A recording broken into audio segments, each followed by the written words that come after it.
Your inner world shapes your outside reality. This concept is rooted in the idea that our thoughts, emotions, and beliefs have a profound impact on the experience we attract and create in the external world. Essentially, our perceptions and attitudes towards ourselves, others, and the world around us influence the way we navigate and interact with reality. If we harbor positive thoughts, cultivate a mindset of abundance, and believe in our capabilities, we are more likely to manifest positive experiences and opportunities in our external environment. On the other hand, our negative or limiting inner dialogue can manifest challenges and obstacles in our external reality. So this invites us to explore the depths of our consciousness, recognizing that our inner world serves as a creative force that continuously sculpts the canvas of our external existence.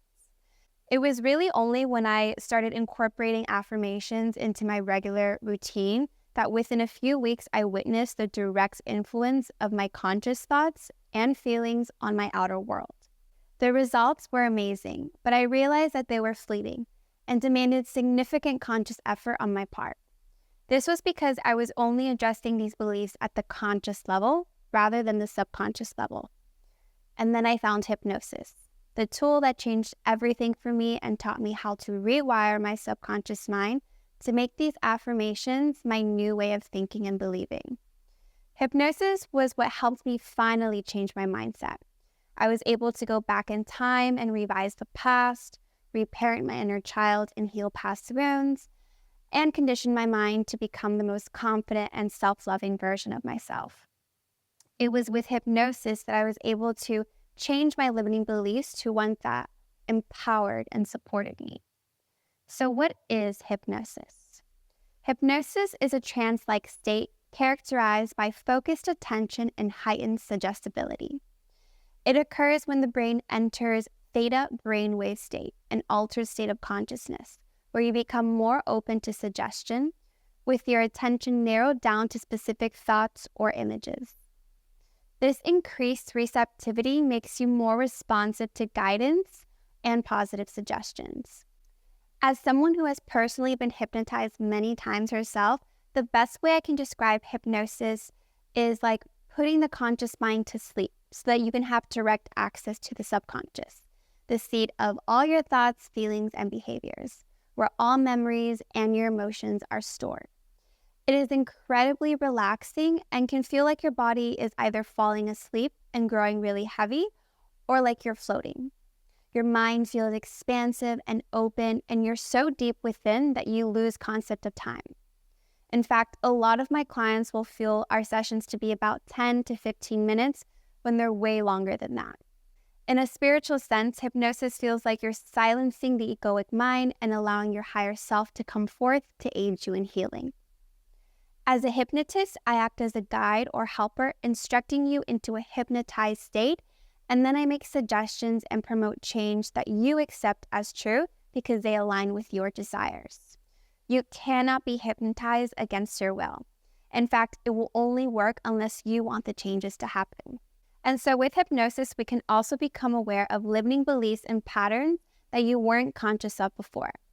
This awareness allows you to focus on the root causes of your symptoms, whatever it is that you're experiencing, whether it's anxiety or depression or other emotions, right?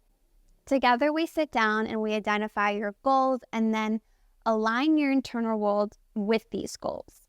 I focus on confidence and self-esteem because I believe this is the driving force into you becoming the woman that you aspire to be and having the life that you want. With self-love and confidence as your foundation, we can really work on manifesting love and abundance by changing your belief system. So this is the primary tool that I use, but not the only one I use for changing your internal world. While the mental body is so important, we have to recognize that we're not just our minds. Our thoughts and feelings create our energetic fields, which become stored within the body. Therefore, it's important that while we're reprogramming the mind to communicate a different story to the body, we're also releasing what is currently being held within us to make space. My favorite tool to do this is breathwork.